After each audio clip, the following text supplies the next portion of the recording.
Bonjour tout le monde, moi c'est François Jacob, je suis un membre du GT Stratégie au niveau national et on s'est dit au GT que ça serait bien de faire des petites vidéos pour arriver à réfléchir de façon commune sur certains sujets. Et aujourd'hui, je voulais vous parler du deuxième principe d'XR, qui est un principe qui influence beaucoup en fait la stratégie qu'a eu le mouvement au début. Et on essaye justement de redécouvrir un peu cette stratégie du mouvement tel qu'il a été pensé. Donc je vais vous partager ma présentation. Là, pardon, c'est pas le bon slide. Voilà. Alors, c'est parti. Donc, qu'est-ce que c'est ce deuxième principe d'XR qui est important pour nos stratégies? Donc, ce deuxième principe dit il faut qu'on se concentre sur ce qui est nécessaire. Qu'est-ce qui est nécessaire? C'est de mobiliser 3,5% de la population pour arriver à un changement de système. Ça, c'est tel qu'il est écrit actuellement dans les principes et valeurs du mouvement. Ce principe des 3,5%, qui a été développé par notamment Chenoweth et Stéphane, qui sont deux auteurs qui ont écrit sur la résistance civile à la désobéissance civile de masse. Ce principe des 3,5%, en fait, ce qu'il veut dire, c'est que tout mouvement qui arrive à ce niveau de soutien actif va en fait réussir à faire changer le système dans son ensemble et va arriver à ses revendications. Ça a été très critiqué, c'est un principe qui a été, une règle, disons, qui a été très critiquée, mais on va quand même revenir sur l'essentiel. Pourquoi c'est quand même essentiel de penser à un mouvement qui est massif? Donc, ce n'est pas un mouvement qui est majoritaire, ce n'est pas plus 50% plus 1, c'est 3,5% de la population qui doit être active. Donc, une part significative, mais pas majoritaire. Pourquoi c'est extrêmement important? Simplement parce que avoir une masse de personnes dans la rue, c'est ce qui va permettre de changer de fond en comble la perception qu'ont les gens d'un problème. Donc, ce n'est pas ça qui va forcément permettre de faire actionner des leviers très précis dans les institutions, dans les banques, dans les institutions politiques, etc. Mais c'est plutôt ça qui va permettre de changer la culture des gens.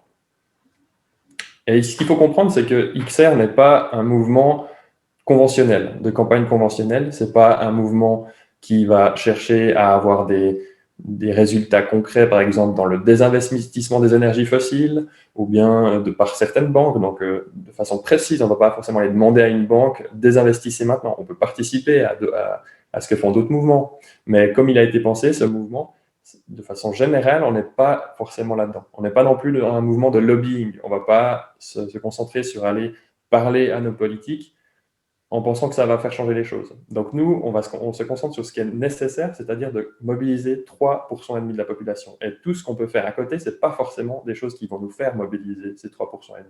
Donc c'est ça, c'est ça qui est derrière ce principe, c'est qu'il faut qu'on se concentre sur ce qui est essentiel et ne pas perdre notre temps à faire d'autres choses.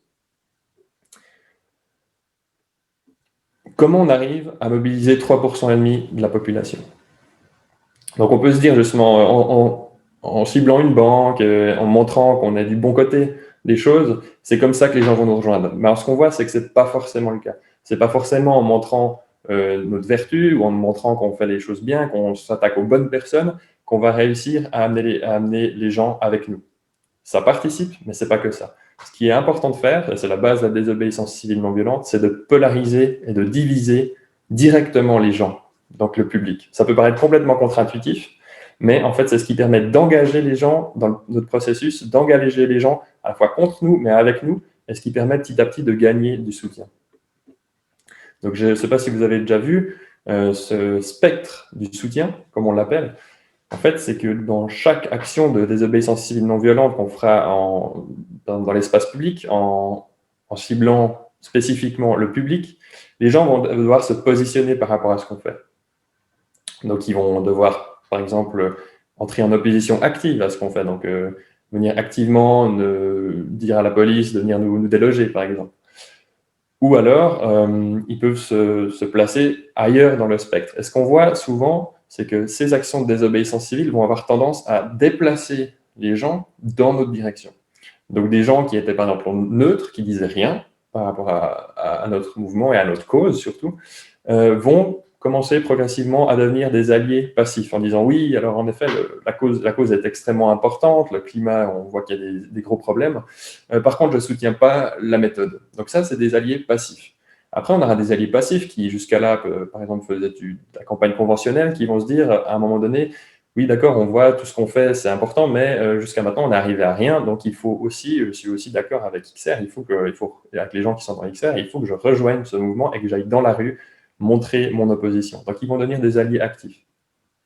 Et on aura les opposants passifs qui vont tout d'un coup se rendre compte qu'il y a, par exemple, un problème avec le climat parce qu'ils ont vu des gens dans la rue se sacrifier aussi en étant arrêtés, ou des gens qui ont cru en partie, même s'ils restent relativement opposés aux méthodes, etc. Donc, ils vont aussi passer à un statut de plutôt neutre par rapport à l'ensemble du mouvement et de la question. Donc voilà, ça c'est un peu l'idée, c'est de faire basculer tout le monde dans l'autre sens, même si tout le monde ne va pas devenir activement nos alliés. Qu'est-ce que ça veut dire tout ça? C'est que donc, notre principal but, c'est que l'ensemble de la société, toute la population, commence à basculer de notre côté. Donc, entre guillemets, les piliers, les institutions qui soutiennent le pouvoir, qui soutiennent la façon dont les choses se font actuellement, c'est-à-dire la finance, les institutions politiques, les médias, tout ça, ce sont des piliers. Et souvent, les campagnes conventionnelles, elles auront tendance à vouloir activer des choses là-dedans, à faire changer les choses là-dedans. Ben nous, c'est pas forcément ça qu'on doit faire. C'est plutôt de faire bouger les gens qui sont dans ces institutions. C'est de faire bouger de façon générale toute la société. Il faut aussi imaginer que des gens qui sont dans ces institutions, dans les médias par exemple, ils ont des relations avec d'autres gens qui sont dans le reste de la société. Donc nous, c'est vraiment de cibler en priorité le public. Et donc, les actions qu'on pourrait mener contre les piliers, contre les médias, les institutions politiques, la finance, etc., il faut les voir essentiellement comme des actions symboliques. C'est-à-dire que ce n'est pas elles qui vont vraiment amener du changement, c'est pas forcément en se disant qu'on va arrêter le business as usual de ces institutions en leur faisant des coûts économiques, en devenant vraiment insupportable au point où ils changeraient les choses parce que ça leur fait mal matériellement. C'est pas forcément la première idée, c'est plutôt un stade supérieur de la rébellion qu'on arrivera à ça. Au début, c'est surtout de mener des actions symboliques pour montrer à la population, qui est en fait la cible principale, montrer à la population qu'on est du même côté qu'eux. Et ensuite, on va avoir des actions dans l'espace public pour polariser les gens directement sur le problème et sur nos méthodes aussi.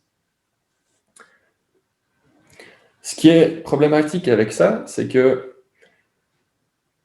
en fait, de voir le changement culturel, de voir le changement qui se fait dans la population, les perceptions, les visions, les points de vue qu'ont les gens, c'est très dur à voir. Ce n'est pas des victoires qu'on arrive vraiment à voir. On l'a vu avec la grève du climat, c'est vraiment ça qu'elle a réussi à créer. Elle a réussi à créer vraiment un changement structurel dans les perceptions des gens. Et c'est très dur à voir. Et on a vu les mobilisations de masse, elles s'essoufflent aussi très souvent parce que les gens se disent non, mais c'est pas ça qu'il faut faire. Il faut aller justement cibler les puissants, il faut aller montrer les crocs, etc. Alors oui, il faut le faire, mais il y a aussi d'autres choses qu'il faut faire directement en relation avec le public et des choses qui sont moins visibles. Et le gros problème par rapport à ça, c'est que les gens qui vont mener ces actions vont avoir l'impression que ça ne sert à rien et donc vont aussi se démotiver au bout d'un moment. Donc ce qui est très important, c'est de faire des formations pour un mouvement comme XR pour expliquer la théorie du changement de base, comment les choses changent et comment les choses changent profondément dans la société et pas seulement avoir des victoires pas à pas qui nous permettent des victoires, disons, instrumentales ou incrémentales, donc des petits changements qui nous paraissent concrets, mais qui ne sont pas vraiment des changements. Ça, on ne pourra pas vraiment se construire là-dessus, en fait. Donc, on doit essentiellement faire des formations pour expliquer aux gens qui vont nous rejoindre qu'est-ce qu'on va faire comme action. Et il y a autre chose qu'on peut faire, c'est de construire nous-mêmes les propres conditions de notre victoire. Si on sait que ça ne va pas forcément se voir, tout ce qu'on fait, si c'est des changements justement culturels, de fond, qui ne se voient pas, il faut qu'on arrive à utiliser des outils pour montrer qu'on a des victoires intermédiaires, pour garder les gens mobilisés. Donc par exemple, on peut utiliser des sondages, des statistiques qui nous permettront de montrer qu'on évolue et qu'on qu'on va dans la bonne direction. Par exemple, la grève du climat, on a très bien vu que ce que ça a créé, c'était dans les sondages un soutien de plus en plus grand, enfin une inquiétude de plus en plus grande de la population suisse par rapport à la cause climatique. Voilà, ça c'est quelque chose qui est structurel, qui est culturel, qui a changé fondamentalement et qu'on arrive à montrer via un sondage. Donc voilà, c'est ça qui est à la base de ce second principe. il faut s'imaginer qu'on a tous accepté ce principe, et donc il faut aussi qu'on essaye d'y réfléchir et se dire, quand on fait une action, est-ce que ça se réfère à ce second principe? Est-ce que ce que je fais, ça aide vraiment à mobiliser plus de gens?